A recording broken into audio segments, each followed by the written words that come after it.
随我来。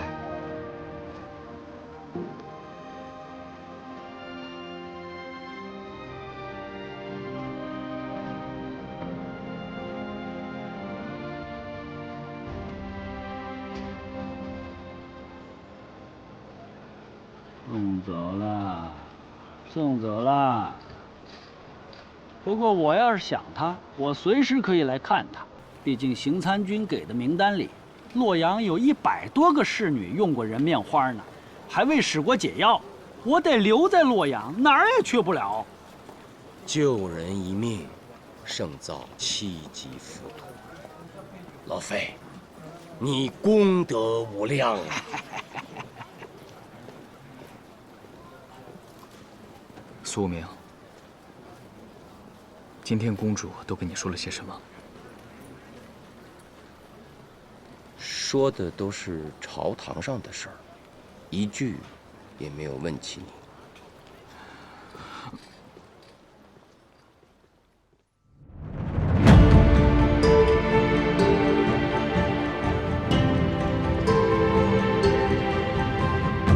太壮观了！哇，那你想想，壮在大唐，壮在参天楼啊！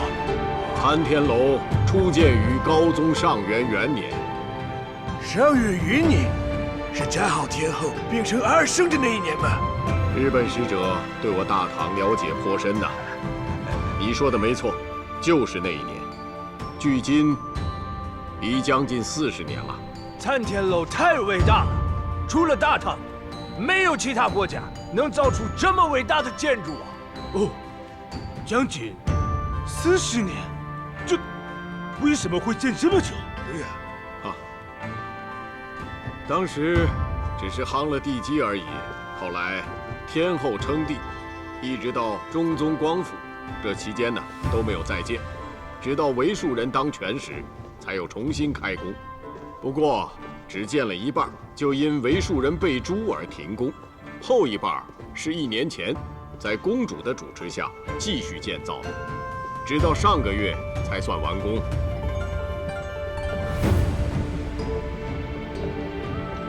哦，那里落成大典要等到中秋之夜，届时这里将举办幻术大会，我大唐天子将邀请文武群臣、各国使节以及长安百姓共同观看。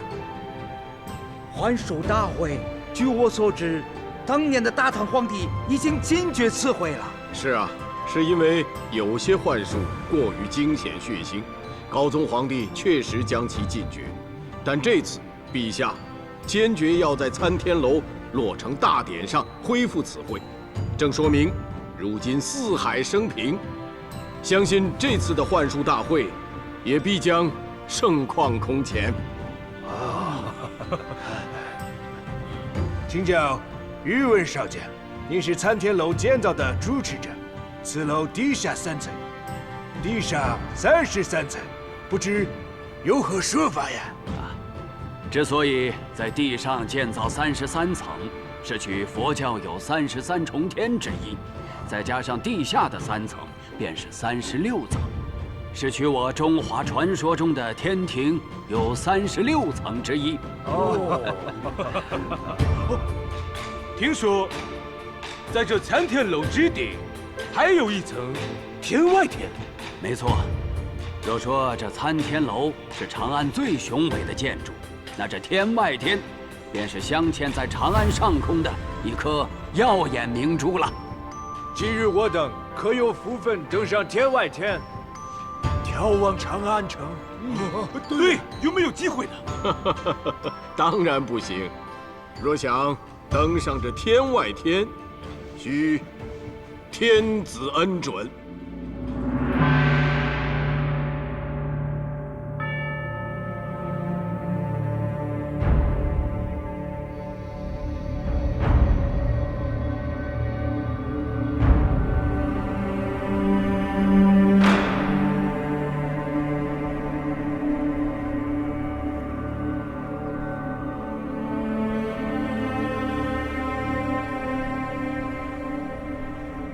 能够有幸跟陛下登上这天外天，俯瞰长安盛景，真是三生有幸啊！前几日还听杜明说，各国使节都盼着观看中秋夜的幻术大会，之后都希望能够接到陛下的邀请，上到天外天，俯瞰这长安盛景啊！普天之下，四海之内，恐怕就只有这么一座参天楼了。此楼建成历时近40年，设计与施工都乃当世一绝。为了保证此楼举世无双，陛下命宇文木楷将建造的图纸烧毁了。这样的话，各国就不可能再仿造。陛下英明啊！我们所图之事若是成功，朕将会在这里宴请功臣，那个时候绝对少不了裴侍郎你的。陛下对裴侍郎可是格外的器重啊！就说这天外天吧，满朝文武，你可是第一个陪陛下登上来的。臣叩谢陛下隆恩。哎，裴侍郎，你看看，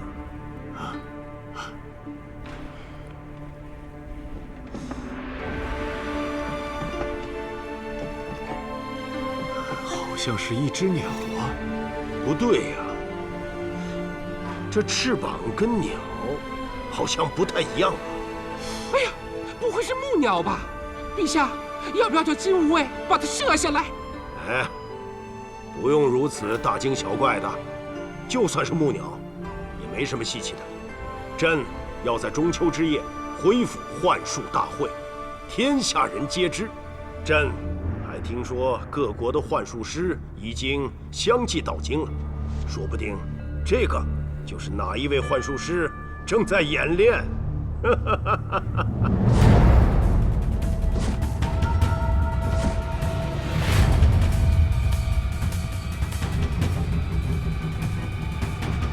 攻击手！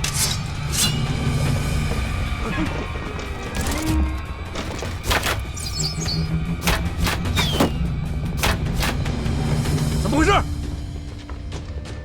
刚才飞来一只大鸟，好像是木头做的，还会射箭。你看，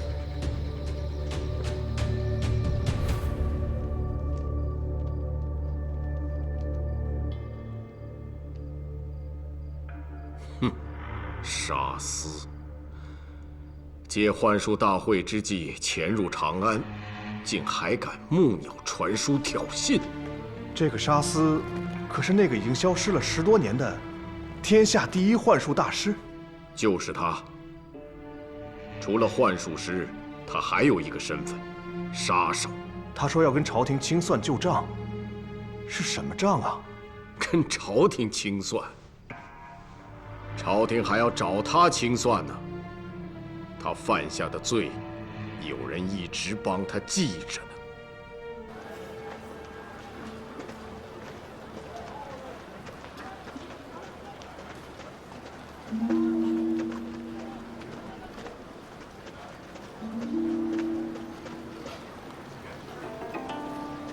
个子高高的。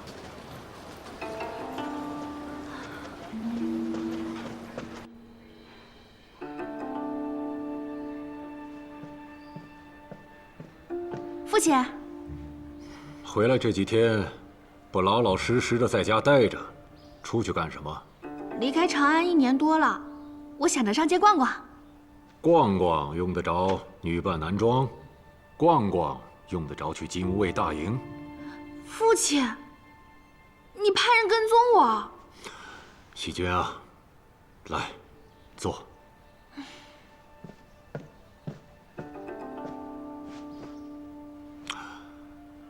为父为你办阴婚之事，当今天子都知道了。多亏了天子宽宏大量，他才原谅了我。你爱慕卢凌风，追随他去了南州，这个消息早就传回了京城，朝廷上下是议论纷纷。那是我的私事儿。你是我的女儿，你的私事会变成别人针对为父的把柄。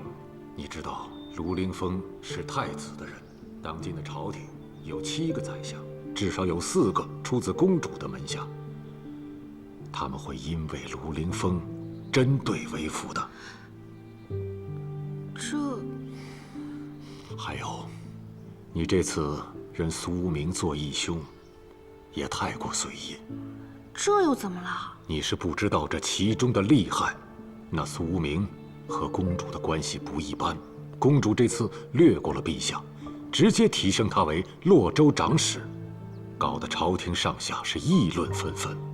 你有这样一个义兄，那将来让太子的人怎么看你的父亲？父亲，您刚才是怕因为卢凌风得罪公主，现在怎么又怕因为苏无名得罪太子啊？如今的朝廷啊，不是太子的人，就是公主的人。我这个吏部侍郎夹到中间，真是左右不讨好啊。父亲，既是左右不讨好，您又为何高兴？我有高兴吗？父亲忘了，女儿从小学画，洞察力可是不一般。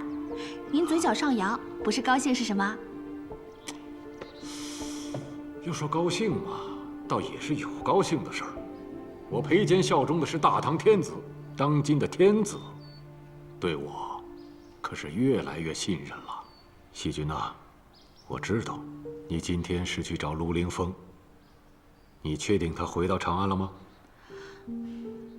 我们是一起从洛阳走的，不过他说有急事，就策马先行了。哼，这一路之上虽然都是官道，没有什么凶险，但是他作为将军，让你一个人独自回到长安，不加以陪伴和保护，这样的人，你就不要再去找他了。父亲，不是你想的那样，他把我托付给一个回长安的刺史夫人才走的。那也不行，为父毕竟比你多活了几十年。现在的朝廷风雨欲来，做事需要格外小心。细君呐，就算为了为父的安全，你暂时先不要再与卢凌风来往了，好吗？为父求你了。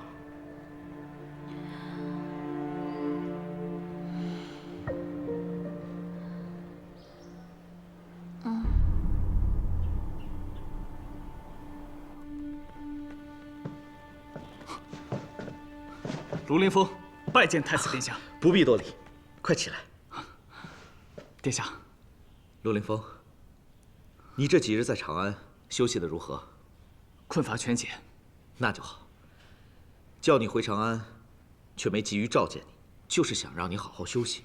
接下来，有件非常重要的事要交给你。何等大事？殿下尽管吩咐。卢凌风迫不及待了。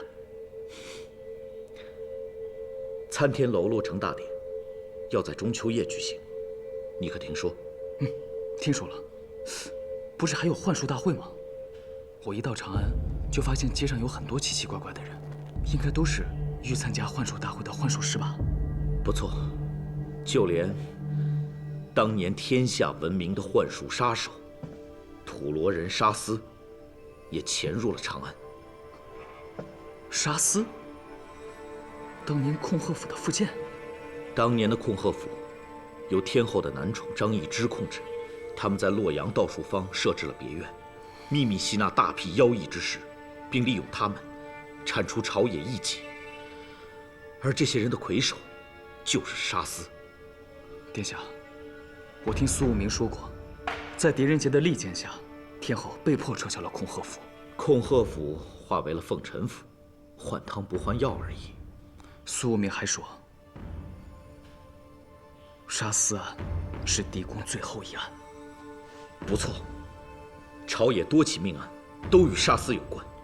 狄公冒着被天后降罪的危险，偷偷抓捕沙司及其同党。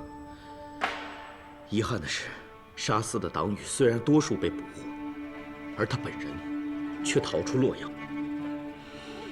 如今，他竟明目张胆的木鸟传书，挑衅朝廷。中秋节很快就要到了，我不想让天子和姑姑受到杀司的威胁。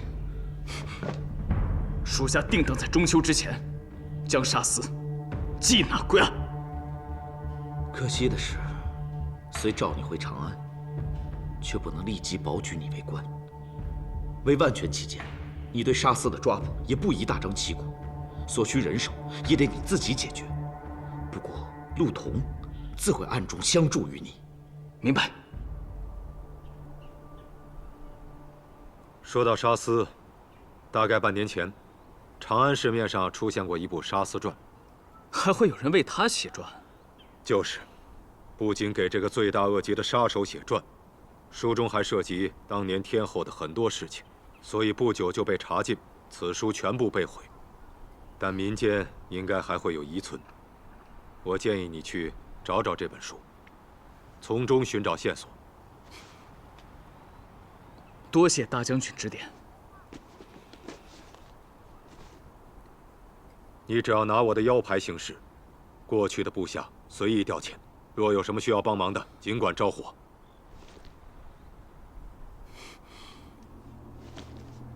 多谢大将军。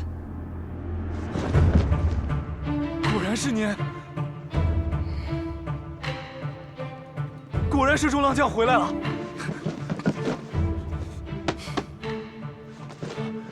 无双，我的好兄弟。中郎将，您这1年多过得还好吧？我无恙，你呢？混日子呗。中郎将走了，我们不外乎就是每日警巡，也没什么意思。对了，中郎将，您在洛阳大显身手的事我都听说了。这次当时太子殿下召您回京的，想必是高升了吧？我现在仍然没有官职，不过却有正事要做。您尽管吩咐。找几个靠得住的兄弟，去帮我找一部书。书？什么书？《杀司传》。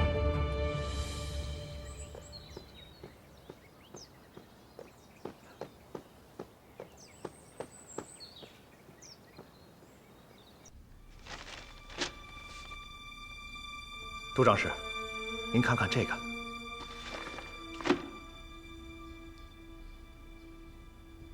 你这画的是杀司？是啊。张氏觉得像不像？倒是有几分相像。这画像哪里来的？这杀司之前不是在控鹤府当过副监吗？见过他的人自是不少。我找了7、8个见过这杀司的人，交与画师，才得到此像。好你个万安啊！有勇还有谋啊！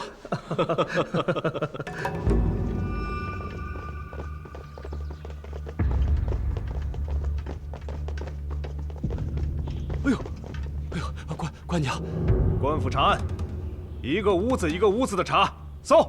是。近几日，你们店里可有住进一个50多岁的土罗幻术师？看看这画像，见过没有？这怎么，你认识？哦，这楼上住着一位贵客，平时呢喜欢用围巾遮面，但是我进房间伺候的时候曾见过一眼，倒和这画像之人有几分相似。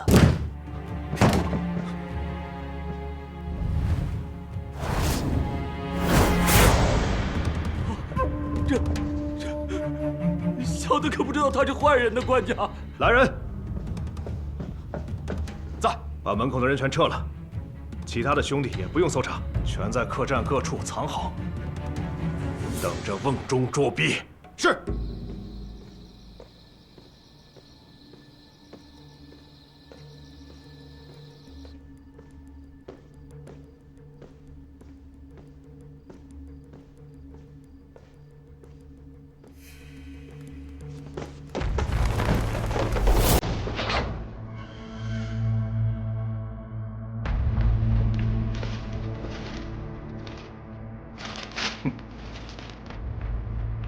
画像上的人可是你？哼，谅你也不会这么痛快的招供。拿下！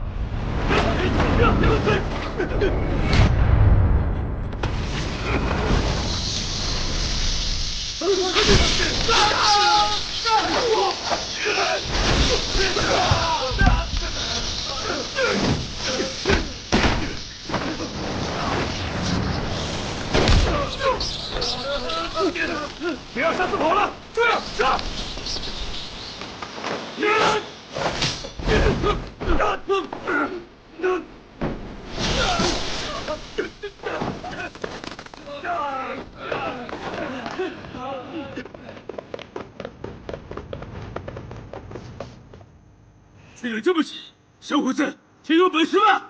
沙司，你终于开口了。既然知道我是沙司，你难道就不怕死吗？放肆！我乃雍州司法参军，你这个被官府缉拿多年的要犯，还不乖乖束手就擒？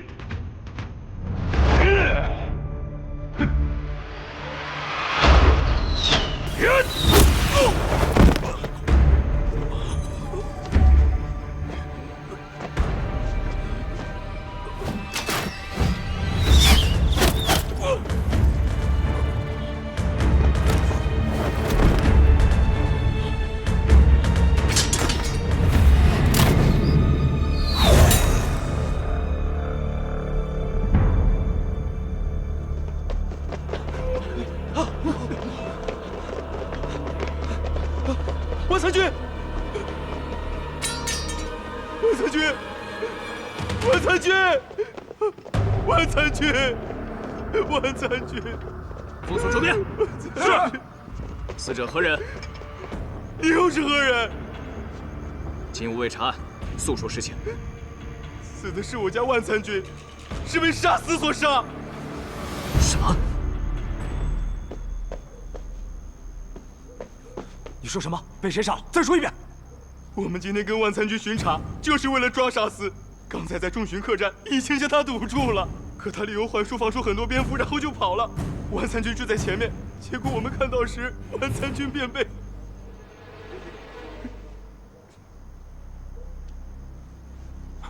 走！别抓我！别抓我！别抓我！走！我什么都没干。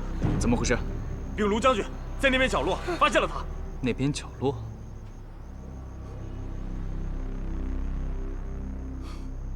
你刚刚是不是看到了什么？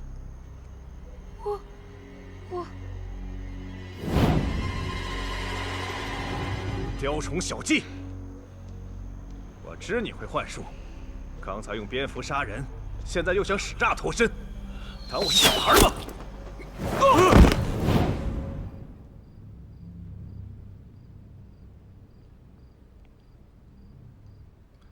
然后呢？然后我一看见死人，就吓得不敢看了。你过来。是这个人吗？像，又不像。听说是按12年前的沙司画的，可能变老了呗。不是变老了，我也说不出来。反正就是像，又不像。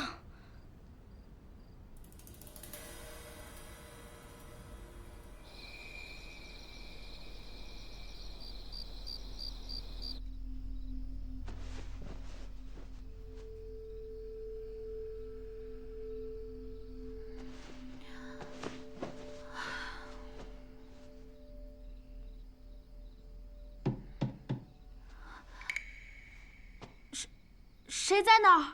是我，娄连峰。你怎么大半夜跑来找我了？不怕被我父亲知道？事态紧急，娄连峰有事相求。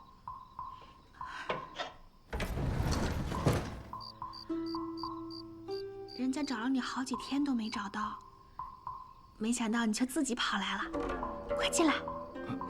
这不合适，我就在这儿说，我想请你帮我画幅人像。谁的像？就在今夜，雍州司法参军瓦恩被杀了，凶犯疑是土罗幻术杀手沙司，但现在还不能确定。有一目击者是个小叫花子，年纪和薛环相仿，只是不知道怎么把他带到你府上来。这个容易，明日你把他带到东市去卖，我把他买来便是。太好了，我派国庄带着那个小叫花子到东市等你。这个线索对我非常重要，所以才深夜逃让。告辞。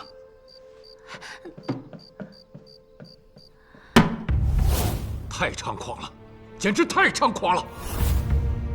是啊，万安也是难得的文武双全，没想到却死在沙司手里。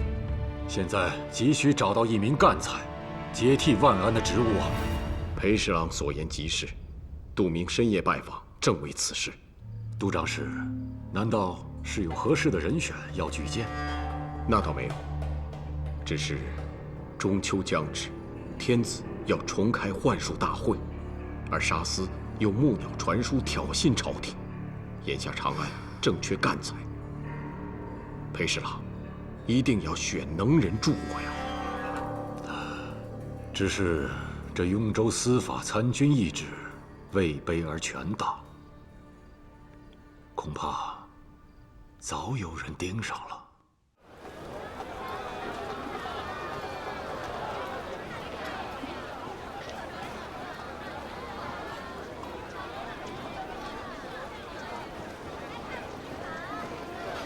你怎么好像很不自在的样子啊？怎么，既然不愿意随我来，为何之前又偷偷跟踪？那都是奉侍郎之命，我也没办法。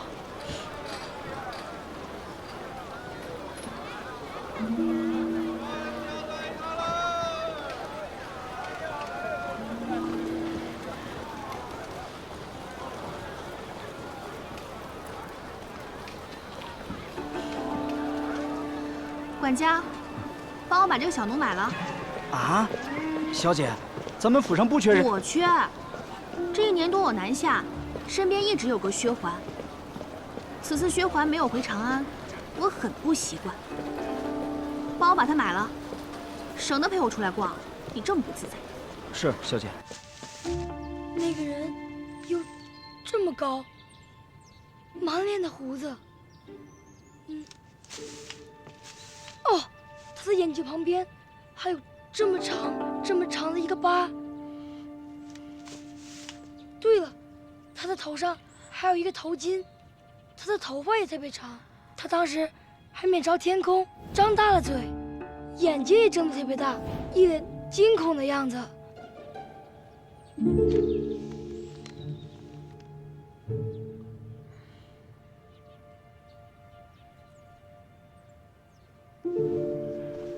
这件事情还请裴侍郎放在心上，韦某告辞。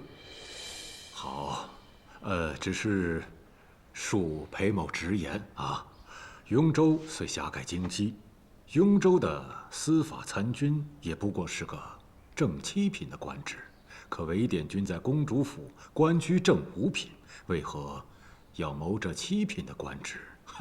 这事儿有点不可思议啊！这是公主的意思。为了大唐的安危，为了圣人和公主，我以5品趋7品，哼，有何不可呀？哦，韦典军高风亮节，裴某佩服。那就请侍郎上心，尽早成全。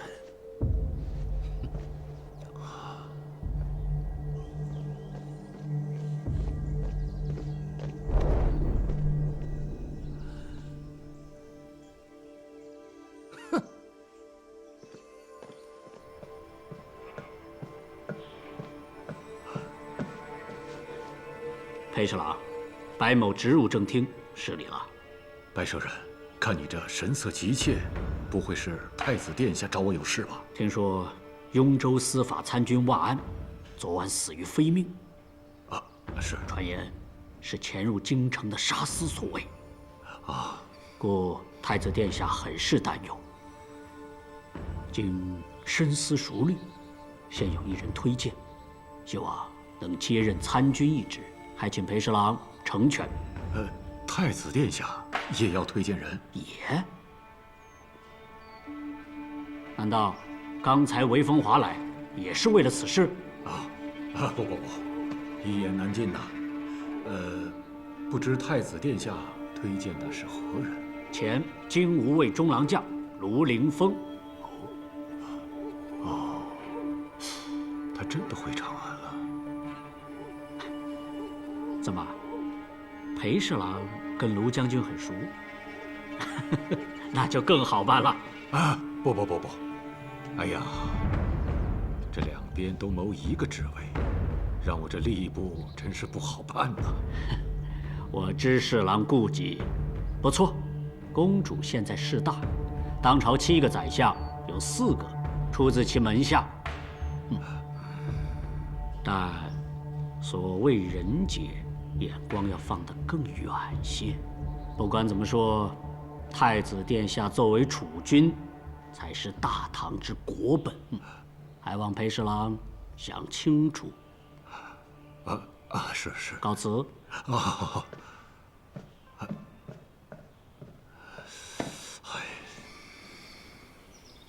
这个鼻子还是太小了，眉毛也不够浓，这胡子还不够长。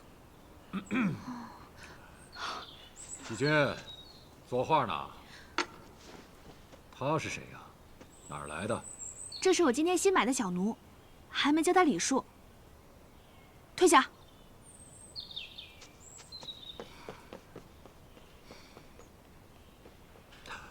你这画的是谁呀？啊，我听说幻术杀手沙司潜入长安，昨夜公然行刺了雍州司法参军万安。我想根据想象画出沙司的像来。对了，父亲，沙司做过控鹤府的副监，你应该认识啊。帮我看看，画的像不像？不是太像，一点儿也不像啊。这只是形似，但无半点神似。沙司是土罗人中的美男子，头脑精明，眼神中充满了智慧。喜君啊，到屋里去，我有事要跟你说。喜君，如今长安不安呐，我想你一定能够见到陆凌风，你要劝他赶快离开长安。我知道你的心里全是他，难以割舍，但是我不能看着我的女儿毁了一生啊！父亲的意思是，司法参军一职，您不会给陆凌风了？公主府的韦典军是正五品，现在想谋这个7品的官职。陆凌风曾是中郎将，还是4品呢？话不能够这么说。如今太子和公主斗法不止，长安城随时会陷入血光。陆凌风自是为社稷之才，而且对太子忠心耿耿。如果他谋了这个雍州司法参军之职，便处在了漩涡的中心。你以为父亲心里没数吗？太子虽然是储君，但论其在朝中的实力，和公主相比，还是有很大悬殊的。那，父亲是想把司法参军一职给那个叫韦风华的？哈，为父没有这么傻，这两边都不能得罪。父亲还有第3人选，这倒是个好办法。雍州长史杜明曾经做过司法参军、大理寺少卿，不但善于断案，而且武艺高强。狄公在世的时候就视他为干才啊！我想由他暂为代理司法参军，这样的话，太子和公主两边就都没得可说了。父亲确实老道，但这个办法不好。怎么不好啊？雍州牧本就由亲王兼任，故长史便是主官。现在您让他兼任司法参军一职，朝廷有无此力不说，只说偌大的雍州事无巨细都交给他杜明一人，这行得通吗？那你让为父如何是好啊？依我所见，此事可交给公主决断。公主已经选定了人选，还有什么好决断的？那是因为公主不知道东宫推荐的是卢凌风。您可将此事直接禀明公主，说不定让您为难的事儿就迎刃而解了。不，什么意思啊？父亲，在东都发生了一些事，父亲还不知道。您若相信女儿，就按我说的做即可，定能解决您的难题。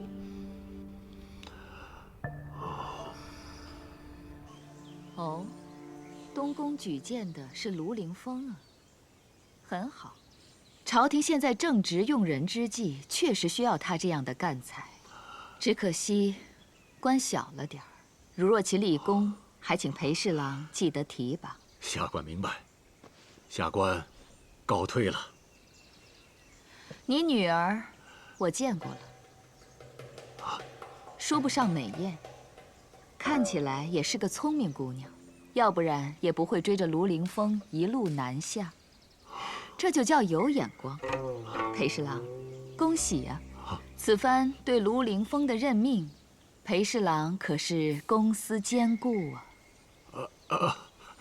我举贤不避亲嘛，我没有责备你之意。你先去吧，我就不送了。啊，下官告退了。公主，卢凌风虽在东都立了功，但他毕竟是太子的人，司法参军官虽小，却极其重要。您在这个时候将这位置让给别人，卢凌风不是别人。这件事就这么定了，也省得你去屈就一个七品官，不好吗？那全听公主的。那个沙司还真挺厉害的，这才来几天呢，就杀了万安。沙司虽行迹诡秘，不过我还是在万安之前就找到了他的落脚之地。是吗？对你所图之事，他怎么说？既然找到我，阁下一定不是普通人。这不重要，只是我刚才说的事，沙兄敢不敢做？杀太子，这个这么犹豫，不像你啊！我听说当年在洛阳死在你手上的人不少，天后的反对者，哪个不是大人物？可他毕竟是东宫之主，和那些大臣是不一样的。阁下总该告诉我，你是谁吧？我倒认为我是谁并不重要，你只需知道，一旦事成，你想得到什么，就能得到什么。这事，我还需要好好的考虑考虑。给你3天时间，8月初7，平康坊春野楼，我等你答复。我观其心动，应无问题。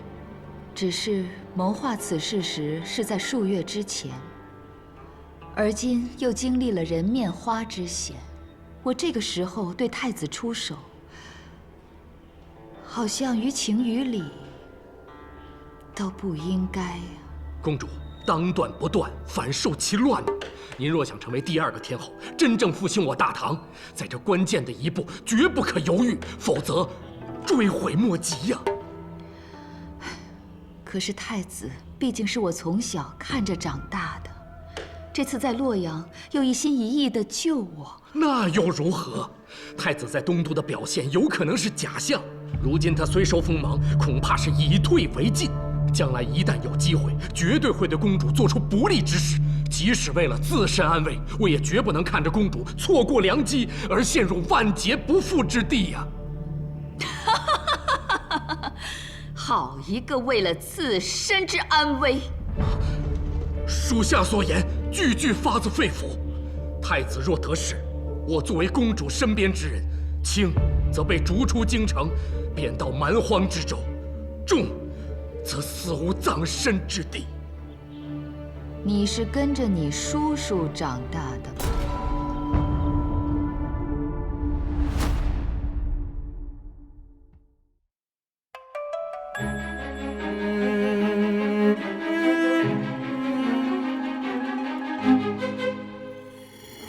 不有风波起，惊觉寒夜里，拂迷去。盛世繁华里，着新年生安逸。万骑不休，跋涉夜行。心有火光燃东河，去风鸣。是正义。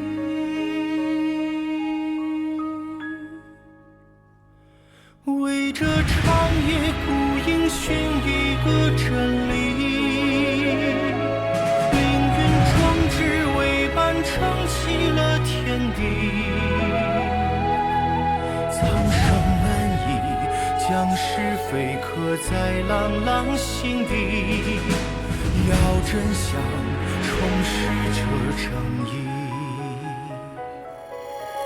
总有你无情，暗涌在心里，数命运。道尽世间情，恩为年，怨为心。河山不休，翻云覆雨。山伏荆棘，高为远，求安心，为正义。